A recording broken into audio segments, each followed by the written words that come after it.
Boa noite, tudo bem, Alessandra?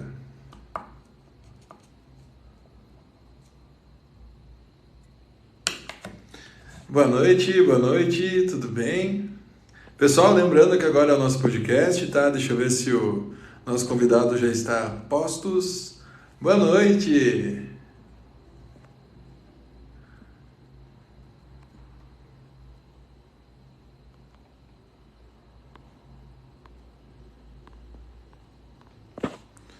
Deixa eu ver aqui. Ah, já virei. Anael, deixa eu ver se eu consigo colocar a tela dividida para ficar melhor.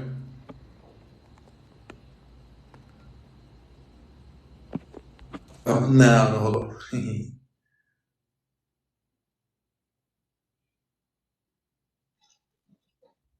Oi?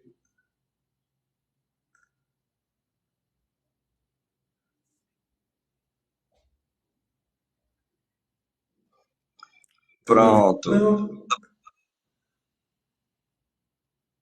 Tá dando pra me ouvir? Tá um pouquinho baixo. Tá um pouquinho baixo? Peraí. Pronto. Deixa eu ver aqui. Peraí. Como é que tá usando apenas o áudio de sala? Peraí, cá. Ah, Tá agora tá aparecendo melhor. eu já?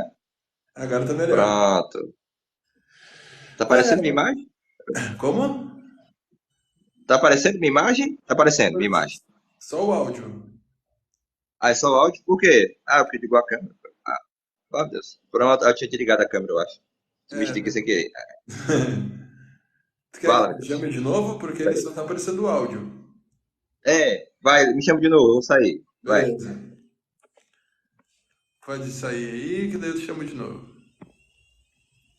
Boa noite, pessoal. Lembrando que esse é o Lumos Podcast, tá? Teremos aqui o nosso convidado, Anael. Lembrando que é conversas aí sobre o cotidiano, vamos trazer também a visão um pouco dele sobre magia, sobre ocultismo e outras coisas, tá? Lembrando que não vai ser uma live de tiragem de cartas, vai ser uma live para conhecimento, tá bom? Deixa eu convidar ele de novo aqui. Oi, Vivi!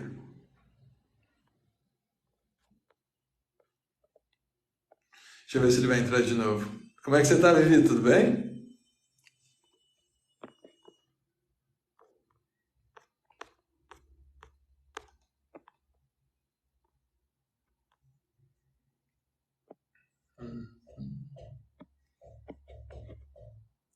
Tudo ótimo.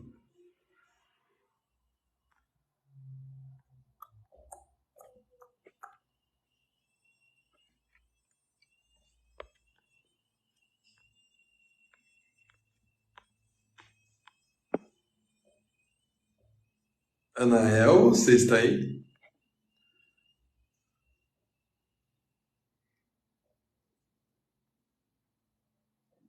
Aí, convidar.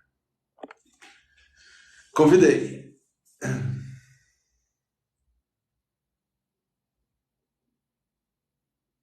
Boa noite, Liege. Tudo bem? Bem-vinda. Ah, agora sim. Tô chegando, Anael. Tudo bem? Ah, boa noite a todos, boa noite a todos. Tá dando pra me ouvir direitinho? Agora sim, tá ótimo. Massa. Pronto, deixa Mas eu entrar aqui a então, câmera.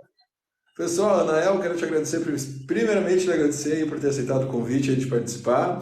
Anael, como até a gente conversou ontem, aqui é um bate-papo mais descontraído, a gente não entra tanto em questões relacionadas a fundamentos.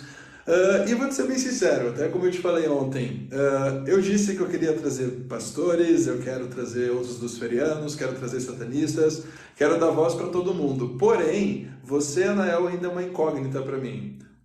Quem seria Anael? Porque Anael te conhecia aqui na rede do nada e você já veio colocando, falando e coisas muito interessantes, inclusive coisas que eu tive interesse de buscar, estudar mais. E me diz, quem que é você, Anael? Cara, primeiramente, boa noite a todo mundo que tá na live. Pablo, muito obrigado pelo convite de vir aqui. É um prazer.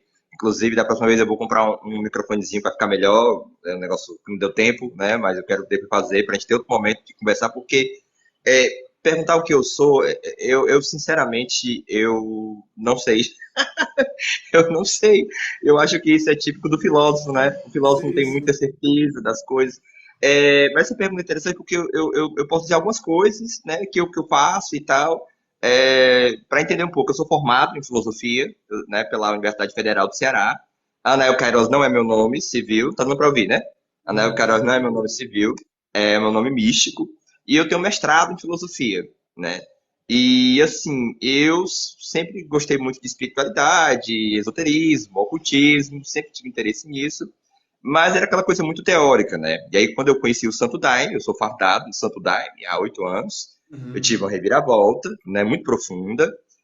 Hoje em dia eu estou frequentando a Umbanda, já faz um ano que eu estou frequentando a Umbanda, né? Uhum. Não sei muito sobre Umbanda, então não me pergunte muito, eu estou aprendendo muito sobre Umbanda. Como meu mestrado foi em Kant, eu percebi que o romantismo alemão, o idealismo alemão, né, tem uma metafísica muito interessante, o debate metafísico muito interessante, que eu senti que tinha ali esoterismo muito forte. Eu digo, não, aqui tem alguma macumba por trás disso aqui, não é possível. E aí, quando eu fui estudar as raízes místicas do romantismo alemão, eu fui bater em Jacob Boehme, né, eu fui bater em Meister Eckhart, e eu disse, Sim. meu Deus do céu, a possibilidade do esoterismo nacional, né, se aproximar dessa reflexão metafísica, isso vai elevar o nível, o debate de todo mundo, né? E foi isso que eu pensei. Eu não estou aqui na internet, por exemplo, claro, se eu ganhar dinheiro com ela, ótimo, nenhum problema, mas eu estou aqui para tentar trazer esse debate, porque eu tenho carreira, eu sou professor de carreira, vou Sim, tentar sim. doutorado ano que vem, então é mais esportivo para mim o TikTok. E eu encontrei muita gente interessada, você é uma dessas pessoas, eu fiquei, caraca, tem uma galera interessada em discutir uma coisa profunda, profundidade, né? E é isso que eu tento passar nos meus vídeos, profundidade. E assim, resumindo quem eu sou, eu me considero algo muito próximo de um bandista Rosa Cruz, né? Ou seja, Ah, diferente de um bandista espírita, né? Ou seja, eu não sou espírita kardecista, eu não acho que existem espíritos ao meu redor, eu acho que os espíritos, quando se manifestam no terreiro de Umbanda, eles são chaves sobre o nosso caminho espiritual. Eles são arcanos, né? Então, é uma outra ontologia, e eu percebo que muito pouca gente se dá conta disso. Se dá sim, conta que existe uma sim. diferença entre pensar a espiritualidade na modernidade e pensar a espiritualidade como arcano, como hermetismo, como uma chave mais neoplatônica, né? Sim, Então sim. eu me considero parecido com o budismo Rosa Cruz, um filósofo místico, talvez, um filósofo mago, um filósofo que, né, hoje em dia eu tenho pensando, na verdade, não é que eu sou um filósofo aberto ao ocultismo, não é isso. Sendo sincero com todo mundo. Eu sou um esotérico aberto à filosofia. Né? Tanto que o livro que eu vou escrever, o e-book que eu escrevo, que é Filosofia da Magia, que inclusive o grupo de estudos que eu tenho, Filosofia da Magia, vai ser um livro para os esotéricos, não vai ser um livro para os acadêmicos. Né? Eu já tenho um que é sobre tarô, inclusive eu gosto muito do teu canal que é tarô direto, eu acho muito interessante a forma como tu lê as cartas. Meu Deus, cara, o cara tem intuição mesmo forte do negócio, né? Porque a minha linha do Legal. tarô e do e-book que eu escrevi, que é o Arcano Mistéria, é sobre a linha do Ernesto Levi e do Papos. Aquela bem tradição francesa, né? Tarô dos boêmios, tal, aquela relação com a cabala. E aí eu tracei lá algumas considerações, falei muito sobre tarô, enjoei um pouco. Não, agora eu quero falar sobre magia. E aí no meu grupo de estudo, nós estudamos o Pico da Mirândola, o Jâmbrico e agora o Novalis, o poeta do romantismo alemão, né, que vai o último grande filósofo que vai pensar a magia. E é engraçado Isso. que muito poucas pessoas sequer sabem que os filósofos falam sobre magia, que a filosofia tem posições sobre a magia. Né? A galera, os magos esquecem disso, né? Entendeu? Sim, e os filósofos também. Então tenta aproximar essa galera.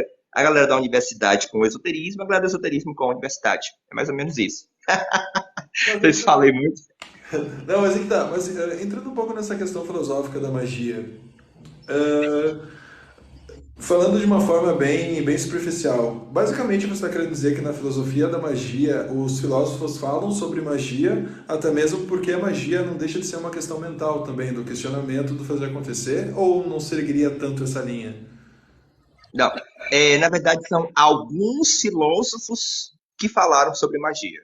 Alguns. Não são todos Entendi. os filósofos que falaram sobre magia. Alguns muito poucos, né? Quando esses filósofos falaram sobre magia, eles ressaltaram não a questão da magia como um poder mental, não é isso. Isso é mais uma ênfase da modernidade, mais uma ênfase da ciência, da parapsicologia. Eu vou dar um exemplo, por exemplo, o Jâmblico, que é um neoplatônico, né, quando ele pensou a magia, né, ele pensou o seguinte: olha, só a filosofia não é suficiente para o ser humano alcançar a felicidade. Ele tem que abrir o ritual, ele tem que evocar os deuses, ele tem que fazer a teurgia. Então, ele coloca o quê? Ele coloca a magia no horizonte da felicidade, o horizonte da ética, entende? Ou seja, Um ser humano, ele só consegue se realizar no plano mágico, porque é o plano fundamental da sua consciência, vamos dizer assim. Isso é o Jambres. Já Pico della Mirandola, que é um filósofo lá do Renascimento, né, que ainda a magia está muito forte também, ele vai dizer o seguinte: a magia revela que o homem, o ser humano, é um elo entre a natureza e o espírito, o mago, o microcosmo, e nós temos o humanismo, né? Como o humanismo tem uma ênfase na cabala e na magia. Nós vimos isso no nosso grupo de estudo em filosofia da magia com o Pico della Mirandola. E o Novalis, já agora aqui no romantismo da ciência moderna, que desencantou o mundo, que matou Deus, como dizia Nietzsche, né? Tirou Deus do mundo, a explicação mística. Como nós podemos falar em magia agora, na nossa psique moderna? Aí tem o Novalis. Novalis mostrando que, na verdade, a magia, o misticismo, são resíduos de como o nosso espírito, quando estava unido com a natureza, ele entendia essa simbiose com a natureza. Então é o noturno, o inconsciente, tanto que o Freud, né, eu já tenho livros sobre isso, que o Freud, o conceito inconsciente, teve raiz no romantismo alemão. Né? Ou seja, o Novalis traz isso, olha, a magia é a poesia do mundo. Eu tenho que pressupor que esse mundo tem uma magia nele, porque a vida é possível. Então ele vai olhar para o foco da vida. A própria vida biológica, né? Nós somos pedras, de repente um choque aleatório, a gente está aqui conversando, nós somos as pedras conversando, que magia do mundo é essa? Essa natureza, ela não consegue ser explicada meramente pelo mecanicismo. Ela tem que admitir uma racionalidade orgânica, uma racionalidade mágica. Entende? E aí o Novalis, já no seio aqui do romantismo, aqui já do iluminismo ali, do ceticismo, ele vai dizer, é possível pensar a magia nesses termos. Então ele coloca a magia como um contato mais profundo da nossa alma com a alma do mundo. Você vai dizer, mas como é que ele sabe que tem uma alma do mundo? A mesma racionalidade que coloca um foguete no espaço é a mesma racionalidade que diz, esse mundo não pode ser um choque aleatório de átomos. Ele tem um sentido, ele tem uma alma, ele tem um espírito. Entende? Ou seja, nós tiramos isso jogado por causa da modernidade. Mas isso ainda está dentro de nós, na noite da nossa consciência. Não é à toa que o livro do Novalis que a gente está lendo é o Hinos à Noite. A experiência do anoitecer, a magia à noite, a rainha soberana dos céus. O que são isso? São figuras originárias do nosso espírito quando ele tinha contato com a natureza, quando ele estava antes da separação, antes da queda. Em algumas religiões vai ser pensado como queda. Né? Entende? Como é que eu sei que o espírito e a natureza estão separados? Porque a gente está aqui conversando, autoconsciência. Né? Ou seja, a gente está aqui se questionando sobre o mundo. Se espírito e natureza estivessem unidos, a gente não teria autoconsciência, a gente não estaria nem aqui discutindo nada. A gente estaria como os animais, por exemplo. Os animais ainda estão nesse plano da consciência. Sim. Do espírito da natureza. Entendeu? Dá pra ouvir, né? Oi, Alice, tudo bem? Alice Pessoa. Alice, se quiser fazer alguma pergunta, você pode fazer, tá? Inclusive, pessoal, se alguém quiser fazer alguma pergunta pro Anael, pode ficar à vontade, tá? Eu gostei Aqui eu dessa vou interagir pergunta, com ó. ele porque... Luísa Romano, eu gostei dessa pergunta, Luísa. Anael, por que você acha que as coisas necessariamente precisam ter um significado, um propósito? Bom, como eu sigo o romantismo alemão, como eu sigo o idealismo alemão, eu vou dar a resposta dos meus filósofos, né? O Schelling, o Hegel, o Kant, que é a filosofia base que me inspira, né? Que me sustenta. Olha, não é eu que acho que o mundo tem que ter um propósito. É a própria razão humana, é a própria racionalidade. Né? Você vai dizer, mas essa racionalidade ela é humana, ela não é natural. Aí que tá. O que é humano é também natural. Né? Na medida que o homem está na natureza. Né? Então, o romantismo alemão ele tenta romper com essa dualidade sujeito-objeto. Isso é só humano, isso não é natural. Mas se o humano está na natureza, é de alguma maneira natural. Então, esse sentido do mundo. Tudo bem, inclusive, Luiz, deixa eu te falar uma coisa.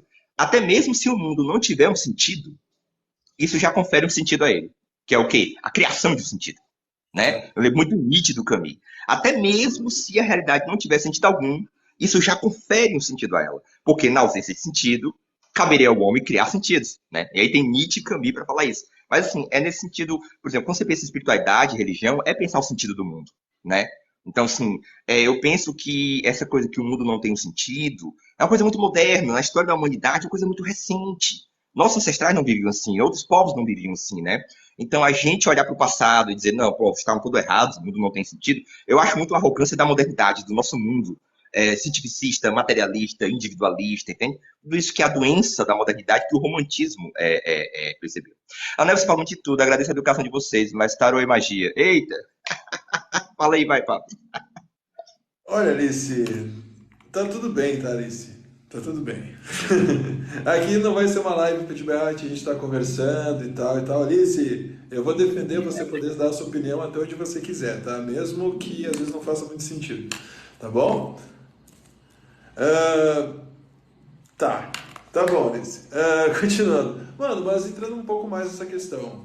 Além de você ter se formado em filosofia, você até falou alguma coisa relacionada a Santo Daime. Você consagra já faz algum tempo? Foi isso que também te trouxe essa ideia de questionamentos, essa ideia de querer descobrir o tudo, descobrir o uno?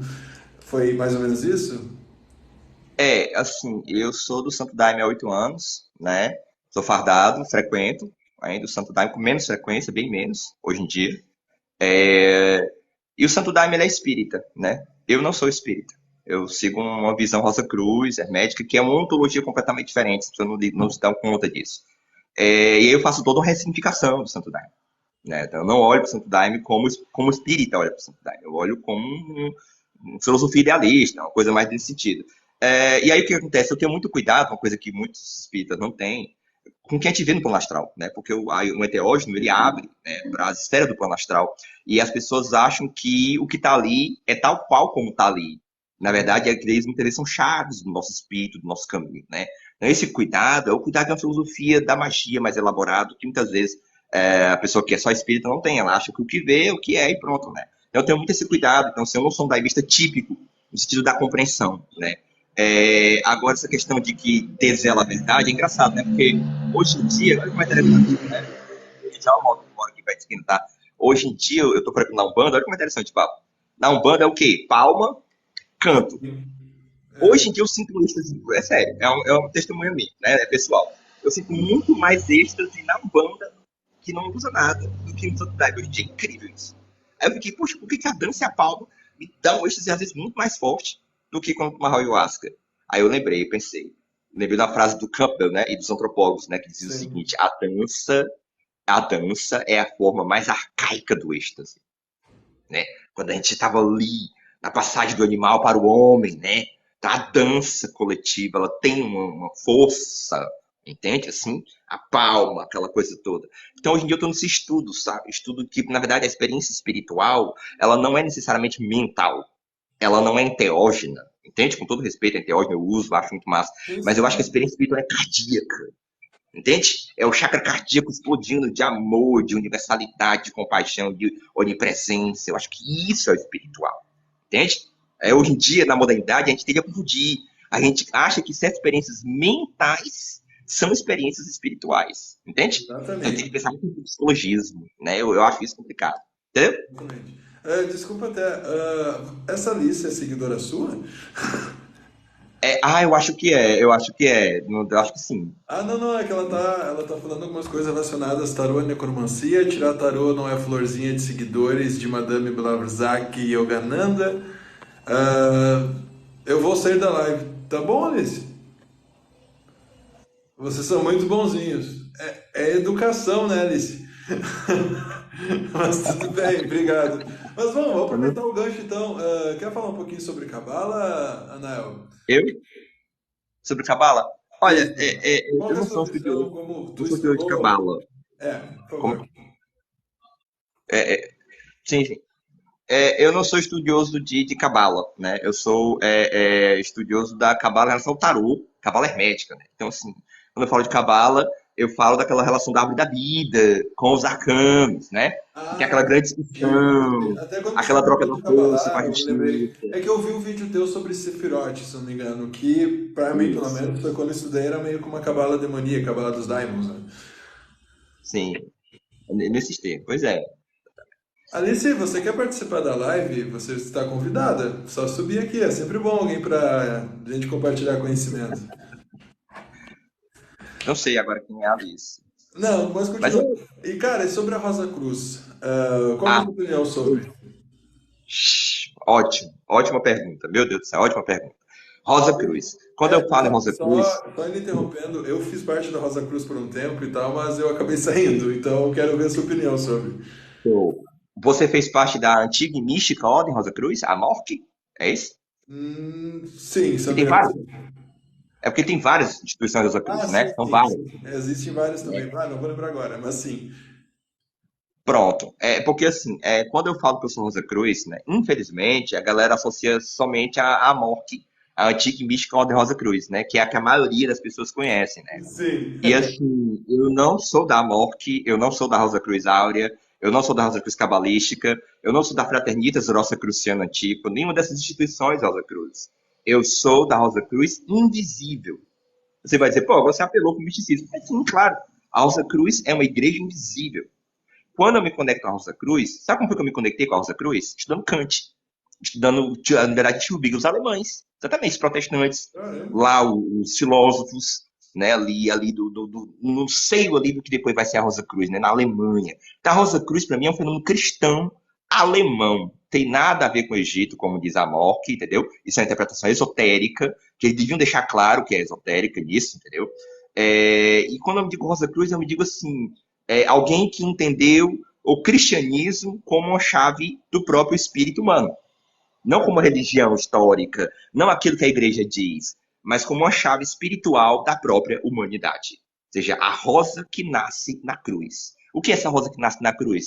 É a transcendência do ego, vamos dizer assim. É quando o ego, falando em termos mais simples, né? Quando a gente se redime para algo maior que nós mesmos. O Buda da compaixão, por exemplo, né? Então, essa experiência que é cardíaca, que tem a ver com chakra cardíaco, ela é a experiência da Rosa Cruz. Ela acontece em qualquer religião. Entendeu? Agora, o cristianismo, né, ele seria uma chave final da história humana. Isso seria rosacrucianismo. Acreditar que o cristianismo seria a grande chave da redenção do sofrimento. Né? Porque a grande questão é por que nós sofremos. Por que existe o mal? Essa é a grande questão. Né? Que nos inclina a filosofar, que nos inclina a produzir arte, que nos inclina a produzir respostas. E aí o cristianismo, ele seria o quê? Ele seria a chave de que o sofrimento ele é a vitória da luz sobre as trevas. Né? Ou seja, por quê? Porque ele é a purificação do mal. Ele reencena o sacrifício mítico. Isso seria rosacrucianismo para mim. Então, eu não sou pertencente a nenhuma instituição Rosa Cruz. Não acho que nenhuma instituição Rosa Cruz representa a verdadeira Rosa Cruz. Não acho isso. Acho que o rosacrucianismo é uma igreja interna, é um mistério que é filosófico e é cristão.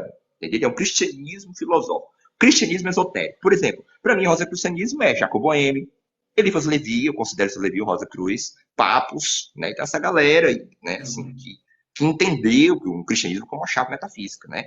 Gosto muito da Mock, gosto muito do martinismo, tenho pretensão de entrar no martinismo, sou apaixonado pelo martinismo, Luiz Close Samartin, Jacob Boehme, um pouco do martinesismo, da teologia. Então, esse é o tipo vamos dizer assim, de experiência que eu me conecto mais. Sabe por que eu decidi por isso? Porque, viu, Pablo, tudo mudou quando eu entendi uma chave que eu queria dizer pra galera aqui da live, pra todo mundo que tá me assistindo, uma chave que mudou, assim, pá, a virada da minha vida, uma chave filosófica, que eu nunca pude esquecer, que é o seguinte, o Jâmbrico de Calças, filósofo neoplatônico, ele diz uma coisa que eu nunca esqueci, que ele diz o seguinte, a melhor teurgia é a teurgia dos seus ancestrais. Ou seja, a teurgia do lugar que você nasceu, do povo que você já está. Quando eu apliquei essa chave, eu pensei, eu moro no Brasil. O Brasil tem o quê? Tem cristianismo, caboclo, índio, né, africano, essa mistura. Então eu vou tentar começar por aqui, porque eu era muito ligado ao Oriente, budismo, sociedade teosófica, Madame Blavatsky, eu era muito da sociedade teosófica, passei um tempo lá. Acho muito interessante. Quando eu tive essa virada, eu disse, bom, então eu entendi qual é a chave. Né? A chave minha é trabalhar um cristianismo filosófico, portanto, Rosa Cruz, mas que tem como raízes na Umbanda, aqui na Jurema, no Catimbó, no Santo Daime, na espiritualidade nativa, entende? Então eu pego a espiritualidade nativa e a alta especulação filosófica. Eu tento fazer um diálogo entre as duas. A altíssima especulação filosófica alemã, Rosa Cruz, com a Umbanda, a Jurema, o Catimbó, o Santo Daime, as religiosidades brasileiras. É basicamente essa loucura. Não, mas na questão assim, o Kanahara está perguntando se tu pode falar um pouquinho sobre Jurema, já que você tem conhecimento que ele não. Jurema é uma religião. Jurema é uma planta, né? Jurema é uma entidade e Jurema é uma religião. Né? Então eu estou falando aqui da Jurema Catimbó, é uma religião no Nordeste, muito parecido com a Umbanda, praticamente é a Umbanda, mas tem algumas, se chama dos mestres e as mestras, né? Então, assim, é mais ou menos isso. Madame Blavatsky é uma russa esotérica, mãe do esoterismo, fundadora da Sociedade Teosófica, da qual, ó, pertenci, agradeço muito, sou muito grato, a Sociedade Teosófica me ensinou muita coisa, mas hoje eu não sou da linha do yoga, nem do budismo, e eu acho que esotérico que mistura isso não está entendendo, está no grau do neófito, ainda não é iniciado. Eu acho que, porque nós nascemos aqui, No Ocidente, o nosso trabalho é ocidental, é com a teurgia, com a magia, com o hermetismo. Inclusive, hoje em dia, eu acho que a magia é a religião primitiva, é a religião da própria natureza, é a religião primordial. Então, assim, se a gente enxerga elos entre as religiões, esse elo é a própria magia, é o próprio pensar mágico, que é a estrutura de todas as religiões. Então, eu concordo hoje em dia com o que Levi de forma. Então, é isso. Madame Blavatsky é a grande mãe do esoterismo e tal, da sociedade teosófica e assim, muito polêmica também, ela, muito polêmica. Muito É, polêmica. realmente. Mas uma coisa que me chamou a atenção, Anel, fala um pouco mais sobre essa Umbanda que você de certa forma, está praticando com essas questões de Jurema e tal. Porque realmente, até a gente estava conversando ontem entre você, inclusive respondendo a sua pergunta, eu nunca cheguei a consagrar a Ayahuasca, inclusive é uma curiosidade que eu tenho. Mas entrando um pouco nisso, como que você chegou até aí? Porque a gente sabe que, infelizmente, na plataforma sempre tem aqueles que têm a verdade absoluta, sempre aqueles que dizem que o outro é errado e tal. Como que é pra ti? É algo que não é muito exposto mesmo em rede, né? Porque particularmente eu não conheço. Como é que é pra mim o quê? É de ser da Jurema, da Umbanda e Exato, nossa, exato. Como você chegou nessa Umbanda que você falou com as questões cristãs, etc. ah, sim, interessante. Olha, eu sempre detestei o cristianismo com todas as minhas forças. Eu sempre fui assim um satanista nato, assim, nasci satanista. Minha alma sempre foi satanista nesse sentido, né? Eu sempre detestei o Sendo cristianismo com todas as minhas convertido. forças. É sério, sério, eu sempre detestei com todas as minhas forças o cristianismo. Eu sempre achei uma coisa de fraco. Eu sempre achei assim uma coisa, enfim, eu não via nada de graça no cristianismo. Quem fez a virada cristã comigo, primeiro foi o Santo Daime, com a experiência da ayahuasca, a experiência do Santo Daime, que é uma experiência muito profunda, né? E aí foi assim uma coisa que nos deu, né? E no segundo momento também, concomitantemente, quem me fez a virada cristã, no sentido mais da compreensão, foram os filósofos alemães. Foi Kant, Fichte, Schelling, Hegel, foi o idealismo alemão. Foi o meu mestrado em filosofia, né? Quando esses filósofos me fizeram ver que o cristianismo não era só uma religião. Aliás, que ele, como religião e como igreja, é o próprio anticristo. Né? Que o cristianismo tinha chaves do próprio estar humano no mundo. Então, eles fizeram ver o universal do cristianismo. Eles fizeram ver o cristianismo como uma chave espiritual da própria trajetória humana. Entende? Assim, há uma religião que consegue, inclusive, dialogar com a filosofia muito mais próximo do que as outras, né? Não é à toa que nós temos na Idade Média a tentativa de casar o cristianismo com a filosofia. Então, essa virada, né? Só que, assim, é difícil para as pessoas entenderem, mas quando eu falo que eu sou cristão, eu não sou um cristão no sentido de evangélico ou católico. Eu não vou à missa, eu não vou a culto, né? Eu sou um cristão no sentido de um bandista. O bandista é um meio cristão também, né? Tem um cristianismo muito forte, né? Dentro ali. Mas também como um Rosa Cruz, no sentido cristianismo esotérico, filosófico. Né? Eu olho para o cristianismo, eu vejo a travessia da alma humana. Como o Jacobão falava, né? O cristianismo é a chave da saída das trevas para a luz.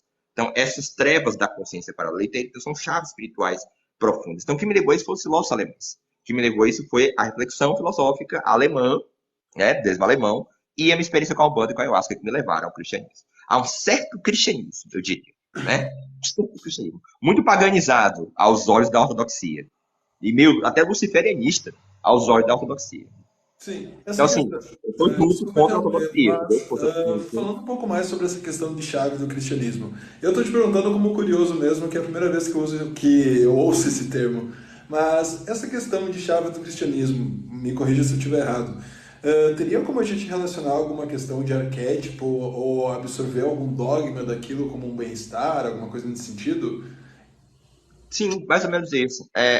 Deixa eu dar um exemplo para você. Deixa eu dar um exemplo. Como é que o cristianismo seria uma chave da própria humanidade, né? Um exemplo bem clássico, né? A gente sabe hoje em dia, dentro da filosofia, da academia, que os direitos humanos eles têm raízes cristãs. O cristianismo que inaugura os direitos humanos. Por quê? Porque quando Maria Madalena ia ser apedrejada, né? Ele diz: aquele que nunca pecou, que atire a primeira pedra. Ou seja, nós somos humanos, nós não estamos acima de ninguém para julgar os outros. Então, o que acontece? Então, o cristianismo, ele trouxe uma chave de que o ser humano, por ser mais semelhança de Deus, ele não pode ser julgado de qualquer forma. Que Deus é Deus de todos, todas as raças, de todos os povos, a ideia de humanidade. Aí eu percebi, bom, se o cristianismo entra na cultura, né, e hoje em dia o nosso aparato jurídico tem essa raiz cristã, né, o que acontece?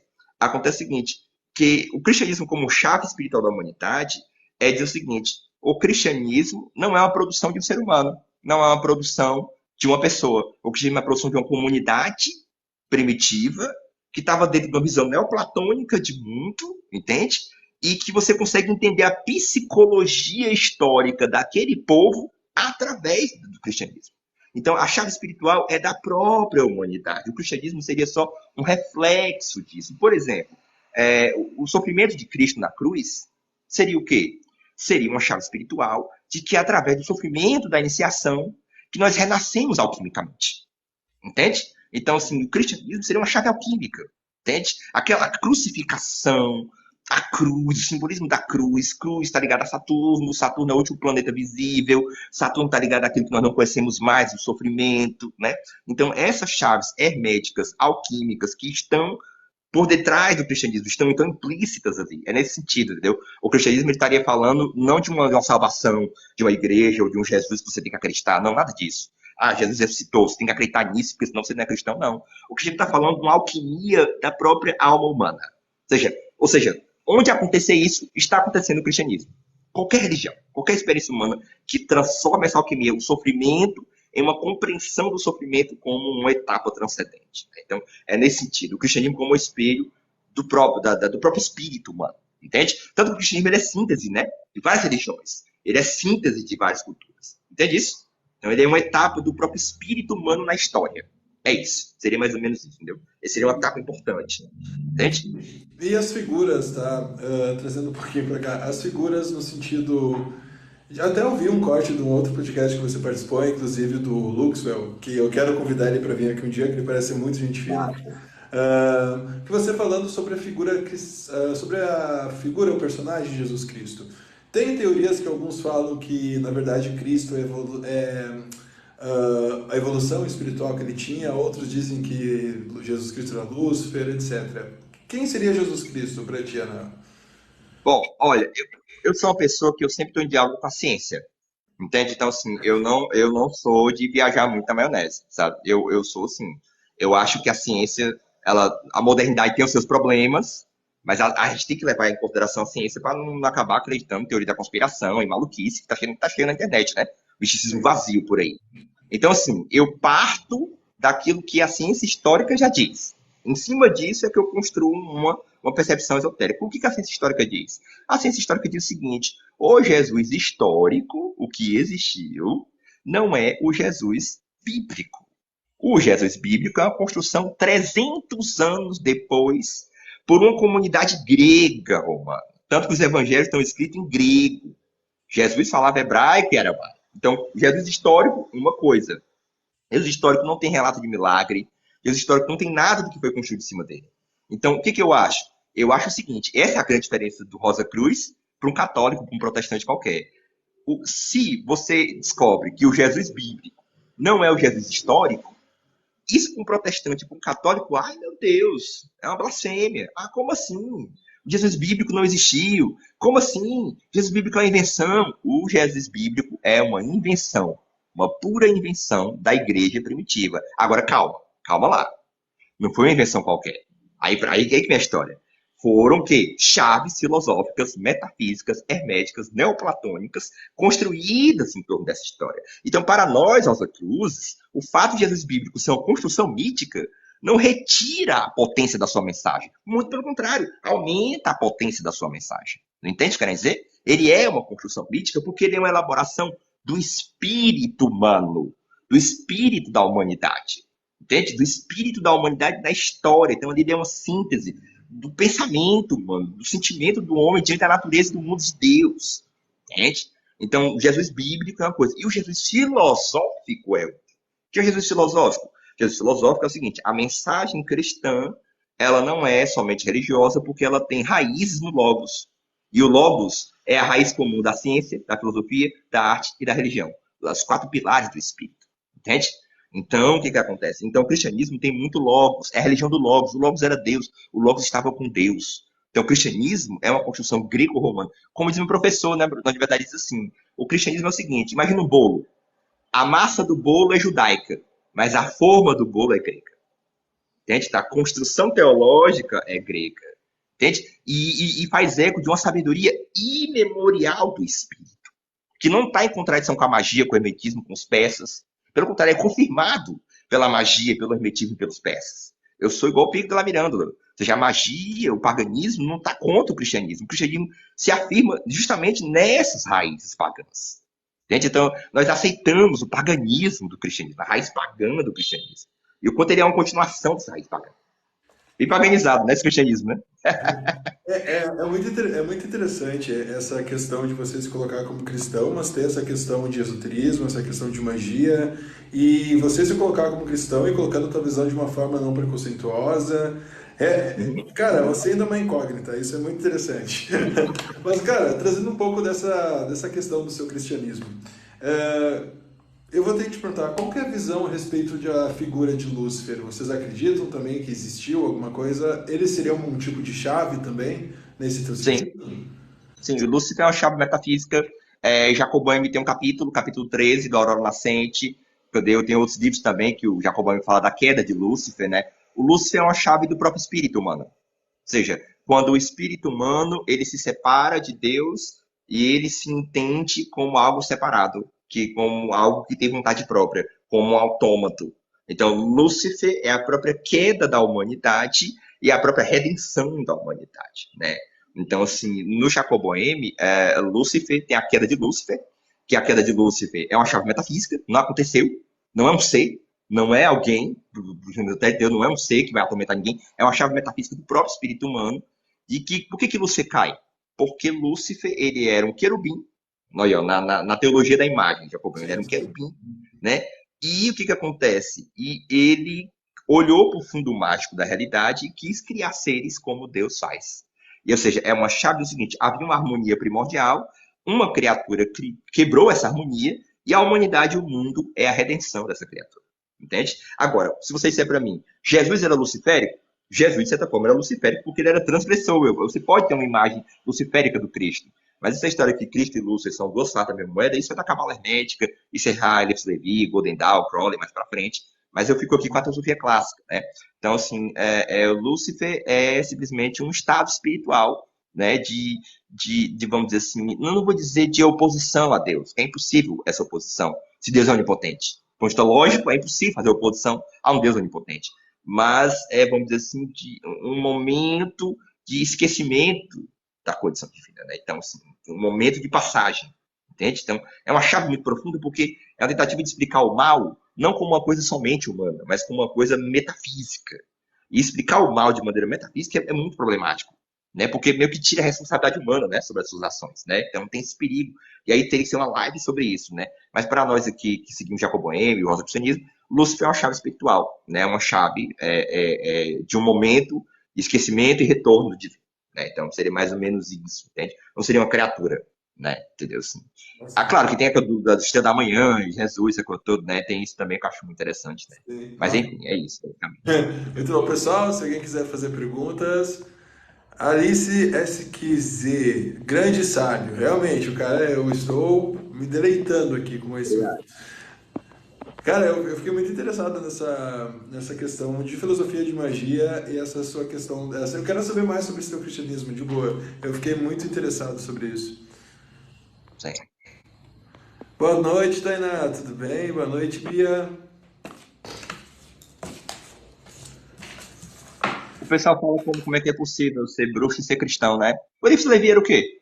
O Elifas Levi era o quê? Eu ia te perguntar exatamente isso. Até a gente estava conversando sobre isso ontem. Qual que é a sua visão a respeito disso? De ser bruxo e ser cristão? Exato, porque é uma polêmica muito grande. Eu tenho uma visão, porém eu não costumo falar muito sobre, porque até a gente falou, tem coisas que a internet não está preparada ainda, né? Uhum. Mas o que você tem a falar sobre? Tu acha que isso é mais É, um preconceito histórico? Como que tu acha que é? é, na verdade, a incompatibilidade entre a magia e o cristianismo é dada por uma teologia específica, a teologia da igreja. Mas existem outras teologias que casam magia e cristianismo. Né? Ou seja, depende da teologia. O cristianismo não é avesso à magia, depende da teologia. Né? Por exemplo, um exemplo bem simples. Vou dar um exemplo bem simples. A minha avó no interior, no Ceará, quando estava trovoando muito, chovendo muito, muito raio, trovão, ela pegava o terço, colocava num copo d'água e rezava para parar o trovão. Isso é magia? Isso é magia. Porque eu peguei um objeto e dei a ele um sentido de comunicação com a sua natureza. Isso é cristã? É cristã, porque está dentro de uma semântica cristã. Entende? Então, a pergunta não é como é possível o cristianismo a magia. Não, a pergunta deve ser outra. Como é possível pensar o cristianismo fora da magia? É essa que tem que ser a pergunta. Como pensar o cristianismo fora de um horizonte mágico? Essa é que é a verdadeira pergunta. Não é como é possível cristianismo e magia. É como é possível pensá-los separados. Porque o cristianismo nasceu numa época onde a cosmovisão era mágica. É claro que o cristianismo é mágico. Quando um evangélico, um irmão evangélico, pega a Bíblia e coloca no carro, achando que a Bíblia vai proteger o carro, isso é magia, isso é cristianismo. É simples isso, né? O Ulysses Levi era um mago cristão, Papos era um mago cristão, né? Então não existe essa incompatibilidade. Ela existe para uma determinada teologia, não para qualquer teologia. Então essa questão não é uma questão da incompatibilidade do cristianismo com a magia, depende da teologia. Entende? É questão teológica. A gente Não é questão concorda da muito magia. com esse pensamento. Tanto eu concordo muito contigo nesse pensamento. Mas vamos lá. Bia, exatamente, mas o judaísmo tem muita coisa parecida com a bruxaria. Olha, eu não sei muito sobre o judaísmo. A vez que eu estudei, eu sei que eles fazem El Anjo. E aí, tudo bem? Tem, tem, tem. É, sim, sim.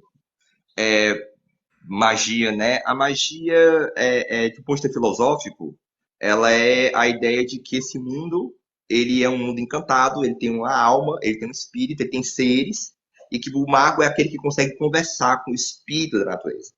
Então, do ponto de vista filosófico, a magia é uma espécie de... é meio que o cientista, entende? É o pré-cientista, aquele que sabe, conhece as leis da natureza, entende? Então, ele pode manipular, ou como ele também pode ajudar, se conectar, ele sabe fazer uso das leis da natureza, né? Então tem assim a ideia do cientista. Tanto que tem um filósofo chamado Eric Vai, que vai dizer que o modelo da ciência não é a filosofia. O modelo da ciência é o mago. O mago é que é o pré-cientista. O mago é que é o pré, né? Exatamente, o judaísmo tem principalmente primitivo, tem a ver com quiromancia, exatamente. Tem magia em todas as religiões. Tem magia em todas as religiões. Entendeu? Porque não tem como pensar a religião fora do horizonte mágico. Entende? É Sim. aquela grande questão, né? Toda religião é mágica ou toda magia é religiosa? Não. Toda religião é essencialmente mágica. Ela tem uma dimensão mágica. Entende? Claro que a igreja vai proibir, né? Porque a igreja quer ter o monopólio da magia. Essa é a questão interessante. Por que a igreja católica bateu tanto na magia? Porque só ela poderia ter a magia. Simples Sim. isso, né? Só ela poderia ter a magia, entendeu? Questão política, né? Questão Até a política. Silvia colocou aí, judaísmo não tem nada a ver com bruxaria, meu marido era judeu. Ana, eu acho que isso. É que as pessoas têm uma visão muito fantasiada do que é bruxaria, por exemplo. Um questionamento que já me fizeram com a roupa que eu estou usando, não tem como dizer que você trabalha com magia. Entende? As pessoas têm muito aquela noção de arquétipo, de magia com O pentagrama e mago. tal, né? Mas assim, várias práticas, não só no cristianismo, no judaísmo, eles têm várias questões Mágico. paganistas, né? Uhum, sim, o sacrifício. O sacrifício no altar judaico é mágico, né? O sacrifício do carneiro ao Deus Jeová é um ato mágico.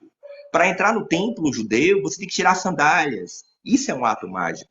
Tudo bem, não existe bruxaria no judaísmo, mas magia sim. Pensamento mágico sim. Bruxaria talvez seja algo mais específico, né? Das bruxas, do paganismo europeu, né? Vamos dizer assim, se você pensa bruxa nesse sentido, tudo bem, não pode não ter. Mas magia tem, que não tem como não ter. Entende? Porque a magia é a essência da própria religião. Se o judaísmo é uma religião, logo ele tem uma dimensão mágica. Onde é que isso é mais explorado? Na Cabala. A Cabala é que tem mais magia. Né? Por quê? Porque a Cabala já fala de evocar os nomes divinos, né? Quais são os nomes que acessam determinadas forças da natureza. Isso é o pensamento mágico. Entende? O pensamento mágico é a raiz da magia. Anael, uma coisa que eu vi até, eu dei uma olhada no teu canal, né, obviamente. Cara, eu vi um vídeo que você fez a respeito sobre Deus e deidade. Tem como tu falar um Sim, pouco mais sobre isso? claro. Cara, quem me acordou para isso foi o Jacob Boehme e o Schelling, o romantismo alemão. É porque, assim, existe Deus, né, na teologia do Jacob Boehme, do romantismo alemão, existe Deus, só que Deus supera uma natureza divina. Existe um fundo imemorial. Na Kabbalah é o Ein Sof, né? Tem também o Ungrund. Então, essa ideia de que existe um jardim, né, e Deus é uma árvore nesse jardim. Então, esse passado de Deus é o fundo imemorial, é o abismo, né? E que Deus é um nascimento desse abismo. Deus é um ato de tornar-se Deus. Isso está lá em Mais T. Eckhart. Existe Deus e existe a natureza divina, a deidade, a divindade. Ela é anterior a Deus, não tem uma anterioridade ontológica. Porque Deus seria o ato de tornar-se Deus. Mas por que é isso? Porque somente um Deus que se torna Deus é capaz de explicar o mal. Porque o mal existe no mundo porque Deus é um ato de superar-se a si mesmo. Então o mal existe no mundo porque o mal é o passado de Deus. Se você não pensa Deus como um desdobramento, você não consegue explicar o mal. Essa é a grande questão. O que leva nós a entender Deus como um desdobramento dialético, natureza de Deus e Deus, é a questão do mal. Porque por que existe o mal no mundo? Como é que eu posso explicar o mal e a onipotência de Deus? Simples. O mal retroage para explicar Deus. Se existe o mal, existe. Então Deus só pode ser um desdobramento. Só pode ser uma vitória sobre o seu próprio passado, sobre a sua própria natureza. Por isso que Deus estaria evoluindo, entre aspas, e toda a criação estaria evoluindo com ele. Seria o chamado teísmo aberto. Ou seja, Deus será Deus. Deus não é Deus, Deus será. Entende? Só essa ideia de Deus consegue dar conta do problema do mal. Ou seja, o mal existe no mundo e o mal retroage para explicar a natureza do divino. Entende? E o que o mal fala sobre Deus? O mal fala sobre Deus. O mal fala que Deus só pode ser uma potência de superação de um passado imemorial seu. Esse passado imemorial é a deidade, é a natureza do divino. Entende? É uma metáfora que dá o jardim, né? O jardim é a deidade. Deus é a árvore no meio do jardim. Mas o jardim é a deidade. Entende? E as folhas, a vida da árvore é o Espírito Santo. E as folhas somos nós, né? Os seres, os astros, né? Jacob Boehme, na sua primeira obra, A Aurora Nascente, ele começa com essa metáfora da árvore, né? Ou seja, Deus é uma árvore, entende? E os astros, olha como é interessante, como era a visão pré-moderna, né? Pré-cartesiana, né? Os astros eram as folhas da árvore, né? Então, os astros. Então, assim, a árvore está lá para cima. O que nós vemos aqui no céu são só os frutos, são só a superfície. Então, ou seja, quando eles olhavam para o céu, essa galera via o céu como um útero das almas. Tanto que a palavra, a Via Láctea quer dizer útero das almas, né? Então, hoje em dia, a gente olha para o céu, a gente vê o infinito, mas eles não viam o infinito. Os antigos, eles olhavam para o céu e eles viam a origem, o passado imemorial. Entende? Outra metáfora que ele dá também é o seguinte, o abismo é o céu escuro à noite, né? O Deus é o sol e a luz solar é o Espírito Santo. Então, Deus é o sol, a luz solar é o Espírito Santo e o céu, esse fundo, é esse abismo, é esse Ein Sof da Cabala. É teologia negativa. É o que não é Deus, você não consegue dizer o que é, só você dizer o que ele não é. Tem raiz lá no Dionísio Areopagita. Não sei se você já leu. Dionísio Areopagita, os místicos cristãos, essa coisa toda. Nossa, muito Exato. bom. Muito bom. Pablo, pergunta para ele o que ele acredita sobre o pós-a-morte. Pegando de gancho essa questão, por exemplo, ao meu ver, a gente coloca muito na questão da egrégora ou até mesmo da religião aí que pertence que vai trazer a tua realidade no teu pós-morte. Pelo menos isso que eu acredito. Mas nessa tua questão do cristianismo, esse seu cristianismo, ele tem essa questão, inferno, céu, esse sentido ou não? Não no sentido literal, né? É sempre no sentido simbólico, né? Então, a gente nunca esquece que é simbólico. Mas é interessante a pergunta dela, porque numa visão moderna, cartesiana, positivista, materialista, a gente acha que o espírito é um fantasminha que vai sair do nosso corpo, né? É assim que a gente tende a imaginar. Só que com a ontologia neoplatônica que eu sigo, na verdade, o que existe depois da morte é outro estado ontológico, entende? Ou seja, eu não acredito que depois da morte tem ruas, cidades, Sim, né? sim, Porque isso sim. seria projetar o que tem lá com a experiência daqui. Então, eu acredito, eu sou igual o Plotino. O que há depois é outro estado ontológico. Então, não é uma mudança, não é um deslocamento, é uma mudança de uma dimensão do ser para outra dimensão do ser. Como é outra dimensão, ela não tem paralelo nenhum com o que a gente vive aqui. Então, ela é puramente inefável. Outra coisa, eu acho que nosso eu psicológico, ele não sobrevive após a morte. Entendeu? Eu acho que ele vai para o chão. Ele é fruto das estrelas. Ele é fruto dessa corrente magnética estrelar, né? Porque o corpo astral, como se chama, né? O cara das estrelas. Eu acho que é quando se faz a passagem, se está um com todos os seres, né? Então, assim, você não acredita em reencarnação? Não. Eu não acredito na reencarnação do eu.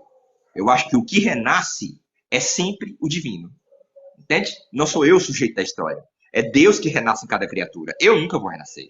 Eu tenho lembrança de outras vidas porque Deus é todas elas. E a memória cósmica está aqui, em mim, né?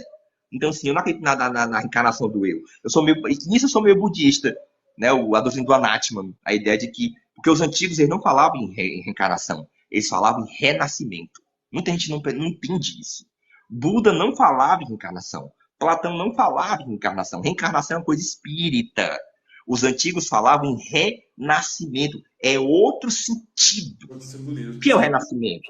O renascimento é o seguinte: a árvore morre, ela deixou a semente nasce. Essa semente que nasce não é mais aquela árvore que morreu, entende? Mas é uma continuação da árvore universal, entende?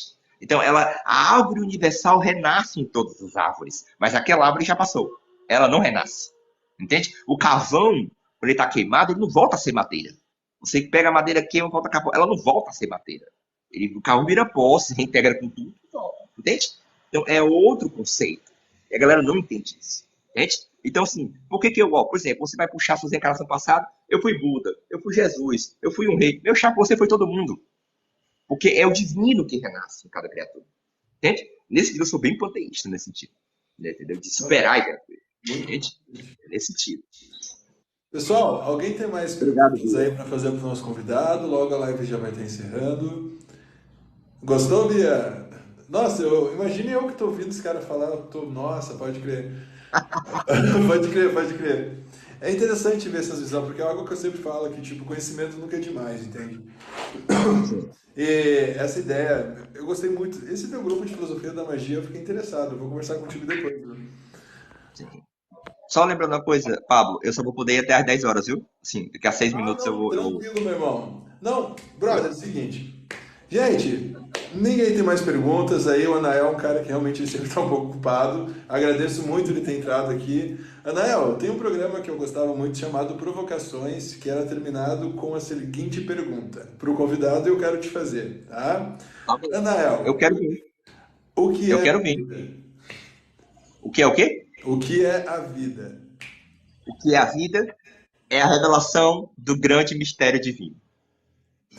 É a revelação, Pode é a ser. revelação. Anael, meu brother, cara, espero que hoje seja o início de uma amizade entre eu e você, tá? Eu quero conversar mais vezes contigo, porque realmente tu me deu umas visões aí que eu fiquei muito instigado a procurar mais, tá? E, cara, eu sei que teu horário sempre é corrido, e obrigado por aceitar participar. Se você quiser Eu que deixar uma agradeço. mensagem, fica à vontade. Tá bom? Eu que agradeço a oportunidade, viu, gente?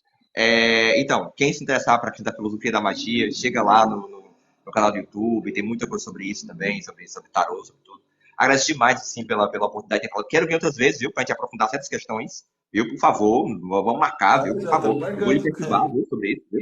Pra gente marcar outras vezes. E é isso, só tenho a agradecer e essa instigação. E, enfim, vamos pensar aí a magia filosoficamente, chega lá no meu canal. E aqui o do Pablo também, sobre tarô. Valeu, galera. Até Anael, mais. obrigado, meu irmão. Um abraço, viu? Um abraço. Valeu, Leonian. Pessoal, muito obrigado então por quem participou aqui mais de um episódio do Lumos Podcast. Na próxima semana já vou estar anunciando aí o próximo convidado. Novamente, Anael, meu brother. Obrigado mesmo aí por aceitar o convite, por conseguir um horário aí para nós. Enfim, gente, amanhã estaremos de volta, live de tiragem de cartas, consultas particulares, o link na bio, agendamento de consultas também. E é isso, boa quarta, Ave Lúcifer, até mais.